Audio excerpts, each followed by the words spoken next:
संगत जी कहते हैं, अगर आपके दिल में है ना प्यार, तो आप उस मालिक को अपने अंदर से देख ही लोगे। लेकिन अगर आपके अंदर उस मालिक के प्रति प्यार ही नहीं है, तो फिर आप चाहे दिन रात एक कर दो, फिर आप उसको देख नहीं पाओगे। तो संगत जी, आज जो मैं आपको बात बताने वाला हूं, ये बात मेरे से किसी ने आज से 2 या 3 मंथ पहले शेयर की थी। किसी सेंटर में गया था मैं, तो उस सेंटर में एक माता जी थे। उन्होंने ये बात मेरे साथ शेयर की कि जब उनकी सूरत चढ़ती थी, उनको क्या क्या नजर आता था, उनको कैसे अनुभव हुए, उनको किसके दर्शन हुए अपने अंदर, और उनको कब और कैसे इस अवस्था जो उन्होंने मेरे को बताई, कब उनको सब कुछ मिला। तो जानेंगे संगत जी हम आज के इस सत्संग में। तो हमारी दोनों हाथ जोड़ के आपसे विनती है कि संगत जी, स्वागत है आपका आपके अपने इस गुरु कृपा चैनल पे। जो भी संगत इस चैनल पे नहीं है, हमारी आपसे दोनों हाथ जोड़ के विनती है, आप इस चैनल को संगत जी सब्सक्राइब कर दे, बेल नोटिफिकेशन को ऑल पे कर दे, कमेंट बॉक्स में राधा स्वामी और अपने शहर का नाम लिख दे जी, राधा स्वामी जी। संगत जी, कई बार क्या होता है, हम जिस चीज को पाना चाहते हैं उसकी स्टडी करते हैं। जिस भी कोई चीज को पाना चाहते हैं, उसको सीखना चाहते हैं, उसकी स्टडी करते हैं, उसकी बुक लेते हैं, वो पढ़ते हैं। तो आखिर हम करते क्या है, जो चीज हमें चाहिए, तो उस चीज को प्राप्त करने के लिए आपको उसको टाइम देना पड़ेगा, आपको प्रॉपर बैठना पड़ेगा। जो 2.5 घंटे आपको दिए हैं ना बाबा जी ने, वो 2.5 घंटे संगत जी आपको बैठना पड़ेगा, फिर ही आपको अपने अंदर उसके दर्शन होंगे। तो अगर आप अपनी जितनी एनर्जी है, अपनी जितनी सोच है, समझ है, उसको किताबों में ही लगा दोगे, बैठोगे कब? फिर बैठोगे कब उसकी प्रैक्टिस शुरू करोगे? जैसे दिल किया बैठने को, बैठते कब है? सिर्फ 5 मिनट। और जो किताब पढ़ते हैं, किताबें पढ़ देते हैं, पता नहीं कितने कितने पेज पढ़ लेते हैं। क्या करना चाहिए, क्या नहीं करना चाहिए, कब करना चाहिए, कब नहीं करना चाहिए भजन सिमरन। तो हम क्या करते हैं, हम ज्यादा वो चीज करते हैं जो हमें इजी लगती है। अब इजी देखो, बैठना हमें मुश्किल लगता है। जो काम हमें कुछ नहीं ना, जैसे कुछ नहीं करना, सिर्फ बैठना ही है भजन सिमरन पर, और क्या करना है, वो काम हमें बहुत औखा लगता है, बहुत मुश्किल लगता है। लेकिन अगर आपको किताबें पढ़ने के लिए बोला जाए, तो वो आप चाहे 3 घंटे पढ़ दो, चाहे 2 घंटे पढ़ लो, वो आप पढ़ दोगे। लेकिन जो किताब में लिखा है उस पर आप ध्यान नहीं देते हो।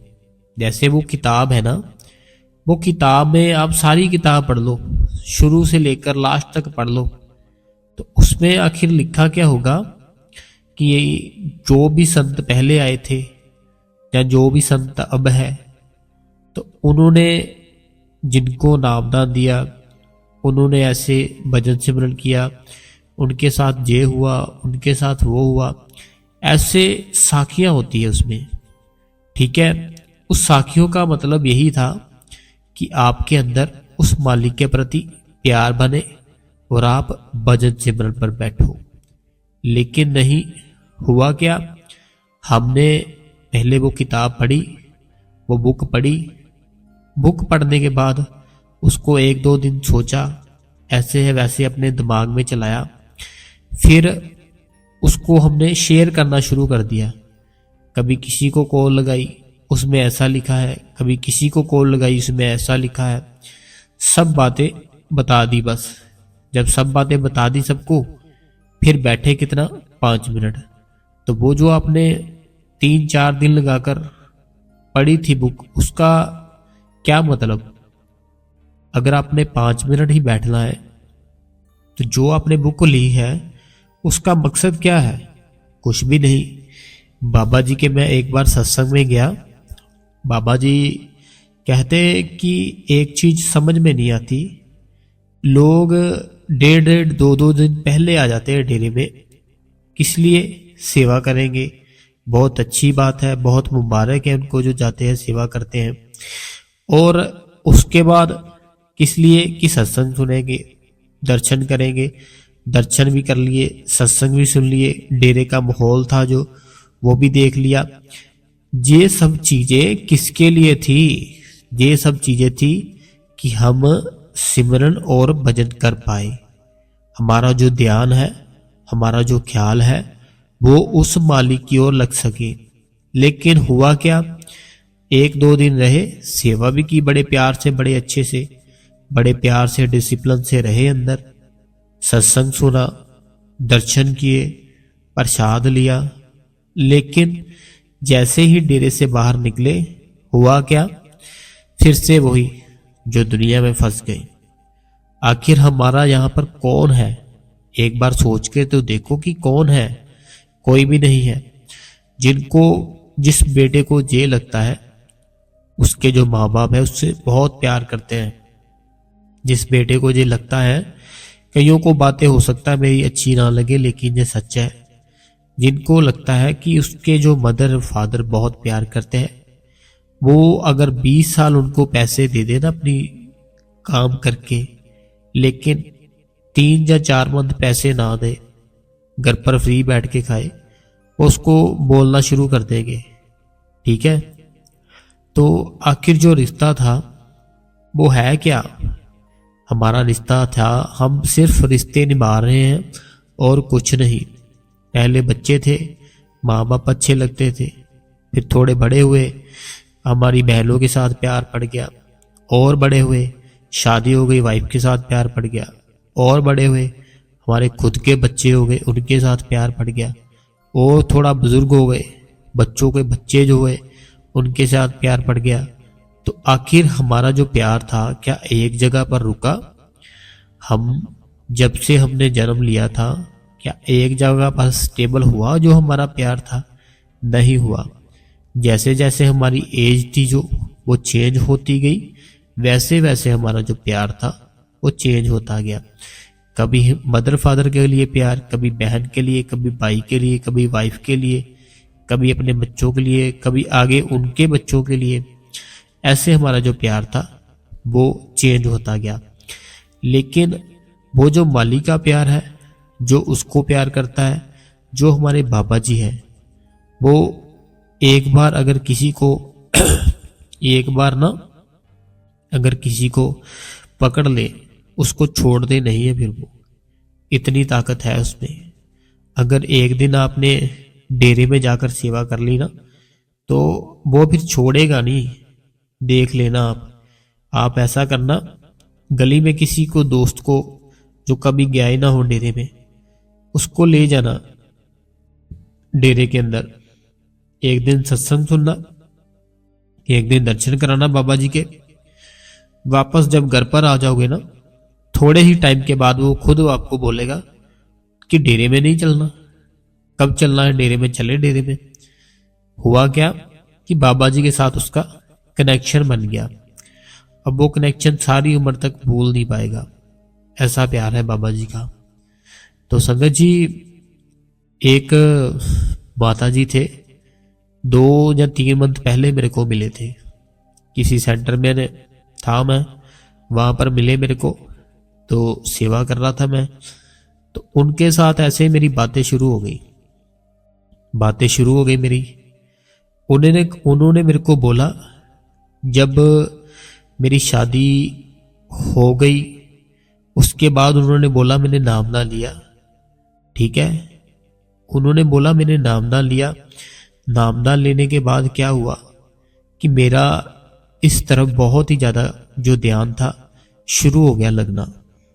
बोलते इतना भजन सिमरन करती थी मैं, बहुत ही भजन सिमरन करती थी। तो एक दिन वो बोलते क्या हुआ कि मैं ना सत्संग में बैठी थी पंडाल में, बाबा जी सत्संग कर रहे थे, बाबा जी सत्संग फरमा रहे थे। जब वो सत्संग फरमा रहे थे ना, तो उन्होंने कहा, मैंने अपने ही मन में उन पर शक किया। ये सच बात मैं बता रहा हूं आपको। वो बोलते, मैंने ना अपने ही मन में उनके प्रति ये शक किया कि अगर आप सच में सच्चे संत हो, अगर सच में जो आपका ये डेरा है इसमें कोई है बात, तो मेरे को ना अभी कुछ ना कुछ दिखाओ, कोई भी चीज। वो बोलते सत्संग चल रहा था बाबा जी का, बाबा जी खुद सत्संग कर रहे थे। ठीक है, बाबा जी खुद सत्संग कर रहे थे। तो उन्होंने ऐसा अपने ही मन में बोला कि अगर है कोई बात, मुझे कुछ ना कुछ अनुभव होना चाहिए। वो बोलते मैंने ऐसा अभी बोला ही तो 1 सेकंड लगा। वो बोलते मेरी जो सूरत थी वो ऊपर की ओर चढ़ गई, और वो बोलते मैंने इतनी जोर से चीख लगाई, इतनी जोर से चीख लगाई। फिर वो बोलते मैं गिर गई थी बेहोश, जैसे पता ही है संगत को, जैसे वो डेरे में हो जाता है सबको। तो वो बोलते ऐसे मेरी सूरत चढ़ी, फिर मैं गिर गई, फिर मेरे को होश कुछ नहीं रहा। तो मैंने फिर उनसे पूछा, चलो मैंने कहा कि जो संगत है ना वो सुनती है सत्संग तो इस चैनल पे, तो मैंने उनको बताया ऐसे चैनल है, मैं बताऊंगा सारी संगत को, वो संगत का भी भला हो जाएगा, तो आप और बताओ मेरे को कुछ बातें। फिर उन्होंने बोला कि मैं ना जैसे अपने घर पर रहती थी, तो उन्होंने कहा मेरे साथ बहुत सारे ऐसे कुछ चमत्कार होने लग गए कि जो मैं आपको नहीं बता सकती। उन्होंने ऐसे ऐसे बोला मेरे को। मैंने कहा चलो ठीक है, जो आपके साथ होता था वो मत बताओ, लेकिन जो रूहानी बात है, जो अंदर की बात है, वो तो बता दो। फिर उन्होंने बताया कि जब ना मैं घर पर बैठती थी, तो उन्होंने कहा अपने अंदर मैं उस मालिक के जब दर्शन करती थी, सबसे पहले उन्होंने कहा मैं जब बैठती थी दोनों आंखों के बीच अपना ख्याल रखती थी, तो बहुत ही अंधेरा सा आता था, बहुत ही अंधेरा सा आता था। तो उसके बाद थोड़ी थोड़ी हल्की हल्की सी रोशनी नजर आती थी, बहुत ही हल्की हल्की। वो बोलते जब वो आगे बढ़ते गए, हल्की सी लाइट, हल्की सी रोशनी के बाद उनको एकदम से बहुत बड़ा प्रकाश दिखा। प्रकाश दिखने के बाद उनको चंद्रमा दिखा, सूरज दिखा, ये दोनों ही दिखे अपने अंदर ही। ये अंदर की बातें बता रहे वो, ठीक है। उन्होंने कहा ये सब चीजें पार करने के बाद फिर मेरे को बाबा जी का जो फेस है उसके दर्शन हुए। वो बोलते हैं कि जब उनके मेरे को अंदर से दर्शन हुए, फिर मेरे से वो चीज़ बर्दाश्त नहीं हुई, तो एकदम से वो बोलते मैं अपने घर पर ही गिर गई थी बैठे बैठे ही। वो बोलते जैसे दर्शन हुए मैं बैठे बैठे गिर गई। उसके बाद बोलते हम ना बोलते कि सेवा पर आए जब, तो सेवा कर रहे थे हमारे सामने ऐसे वो फिर बाबा जी आए एक दिन। तो वो बोलते मैं फिर से भजन सिमरन पर बैठ गई। जैसे बाबा जी देखा मैंने, बाबा जी को देखते बोलते मैं भजन सिमरन पर बैठी, तो वो जो चीज़ मेरे साथ वो बोलते हुई घर पर, वो सेम वहाँ पर भी हुई। पहले अंधेरा आया, अंधेरा आने के बाद हल्की सी लाइट आने के बाद बड़ा सा प्रकाश, सूरज, चंद्रमा, फिर बाबा जी का जो फेस वो नजर आया। तो जैसे वो आया बोलते मेरी फिर से बहुत जोर से एकदम से चीख निकली, मैं गिर गई। बोलते मेरे को उन्होंने उठाया, जो सेवादार थे आसपास, कि बाबा जी आ गए, बाबा जी आ गए। वो बोलते, जब बाबा जी सामने आए, वो बोलते मेरे को ना उस चीज़ से डर लगने लग गया था जो उनके साथ होती थी ना। वो बोलते मेरे को उस चीज़ से डर बहुत लगने लग गया था कि मेरे को चोट ना लग जाए, मेरे साथ कुछ हो ना जाए। आखिर ऐसा होता है तो क्यों होता है ऐसा। वो बोलते मैंने सोचना शुरू किया, मैंने बाबा जी से अर्ज की, बाबा जी मुझे ठीक करो, ये सब मुझे अभी नहीं चाहिए। वो बोलते मैंने अपने मन में ऐसे अर्ज की कि बाबा जी मेरे साथ ऐसा मत करो।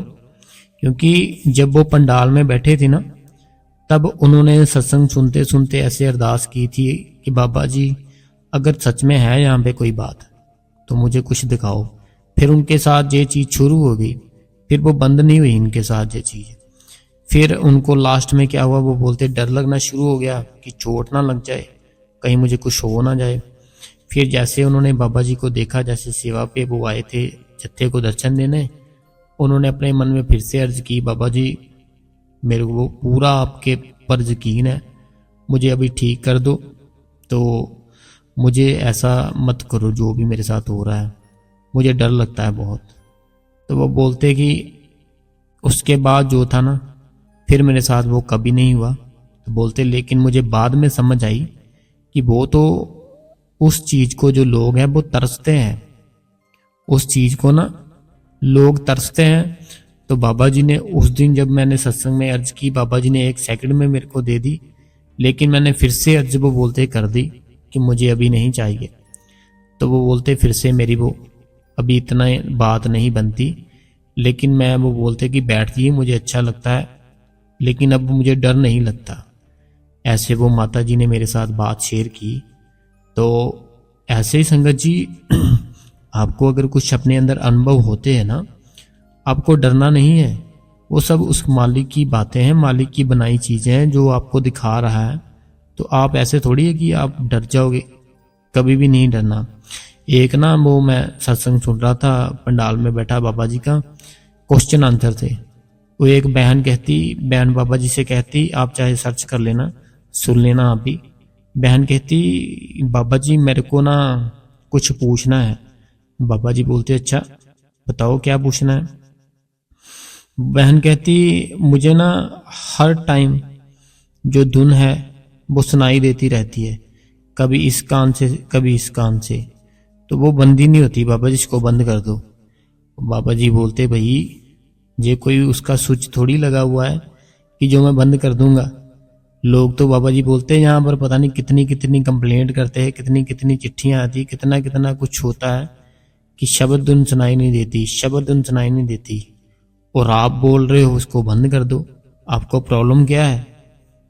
तो वो बहन बोलती कि बाबा जी मैं ना जब खाना बनाती हूँ तब भी वो सुनाई देती रहती है, जब मैं मार्केट जाती हूँ तब भी वो सुनाई देती रहती है, कहीं मैं सोने लगती हूँ तब भी वो शुरू हो जाती है। तो इसीलिए मैंने बोला बाबा जी बोलते देखो वो जो धुन सुनाई देती है वो मालिक की मौज है। वो मालिक अगर आप पर खुश हो गया ना, तो वो उस मालिक के घर से आ रही है, वो आपको सुनना चाहिए। तो ऐसे मेरे को ना किसी ने कमेंट पे भी पूछा हुआ है, उसको भी ये आंसर मिल जाएगा आज, कि उन्होंने मेरे को वह कहा था कि जैसे हम मार्केट में जाते हैं, कहीं पे जॉब पर बैठे हैं, कहीं पे भी होते हैं, तो वो धुन अगर सुनाई दे, क्या उसको सुनना चाहिए या नहीं सुनना चाहिए। तो हमारा जो जीवन है उसका मकसद यही है, उसको धुन के साथ जोड़ना, धुन सुननी चाहिए अपने अंदर। अगर आपको मार्केट जाते, जॉब करते हुए, काम करते हुए, खाना खाते हुए, नहाते हुए, जैसे भी वो धुन सुनाई देती है आपको सुननी चाहिए। बहुत ही अच्छी बात है ये, क्योंकि जब धुन सुनाई देगी ना, वो आपकी धुन पक्की हो जाएगी। फिर आप हर टाइम उनके साथ जुड़े रहोगे, आप कोई गलत काम नहीं करोगे, बुरा कर्म नहीं करोगे। किसी की बहन को जब देखोगे, उसको देखने के बाद गलत विचार नहीं आएंगे आपको। हर टाइम आपके मन में बहुत ही लोगों के प्रति तरस आएगा, लोगों के प्रति प्यार आएगा, और गलत काम करने से डरोगे। तो इसलिए आपको हर टाइम वो जो धुन आपको सुनाई देती है ना, सुननी चाहिए। तो ऐसे संगत जी वो जो माता जी ने कहा ना, ऐसे होता है। आपको कभी भी अगर कुछ सुनाई देता है ना, कुछ दिखाई देता है, आपने डरना नहीं है। और बाबा जी से मत अर्ज कर देना कि बाबा जी इसको बंद कर दो, ये है वो है, तो बाद में फिर बात नहीं बनेगी आपकी। अगर आपकी बात बन रही है ना, आपके अंदर से कोई भी आवाज सुनाई देती है, आपके अंदर से अगर कोई भी आवाज सुनाई देती है ना, वो उस मालिक के घर से ही आती है। तो आपको डरना नहीं है कि मुझे जे क्यों सुनाई दे रही है, उसको तो जे सुनाई देती है, ऐसा कुछ नहीं है। उसकी मर्जी है, वो कोई भी धुन सुना सकता है। आपको टेंशन नहीं लेनी, आपको बैठना है बस, और कुछ नहीं।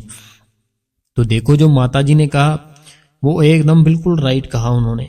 तो बाबा जी जब शब्द नाम देवन देते हैं तब वो समझाते हैं कैसे बैठना है, क्या करना है।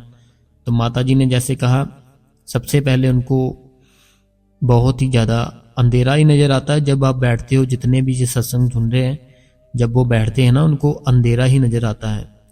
देखो जो अंधा है ना, अंधा इंसान, उसको अगर पूछोगे ना कि कैसा नज़र आता है, वो अंधेरा नहीं बोलेगा, क्योंकि अंधेरा तो हमें पता है ना क्या है।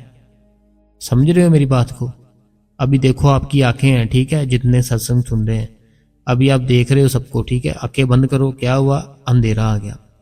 लेकिन जिसने ये दुनिया देखी ही नहीं, इसकी आंखें ही नहीं दी भगवान ने, मालिक ने, वो उसको क्या पता अंधेरा कैसा है। ऐसे अपनी जो अंदर की आंख है ना, उसको आपने ओपन करना है, उसको खोलना है। वो खुलेगी कैसे? भजन सिमरन पे।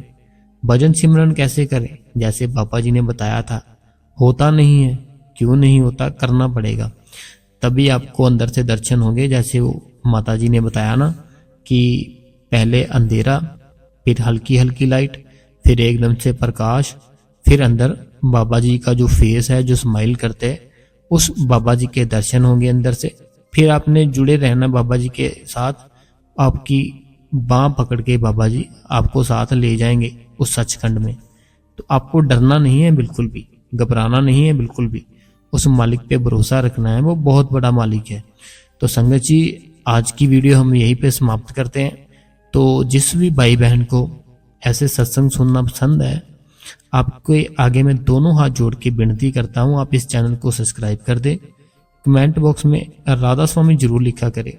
अगर हुजूर जी से प्यार करते हो ना, बाबा जी से प्यार करते हो, कमेंट बॉक्स में राधा स्वामी लिख दो, बेल नोटिफिकेशन को ऑल पे कर दो, और अपना संगत जी सब्सक्राइब जरूर कर देना। सब्सक्राइब जरूरी है, क्योंकि हमने ये सोच रखा है, अगर आप 2 से 3 मिलियन सब्सक्राइबर कर दोगे ना, फिर हम लाइव आएंगे और आपके साथ बातें करेंगे। ठीक है संगत जी? राधा स्वामी जी।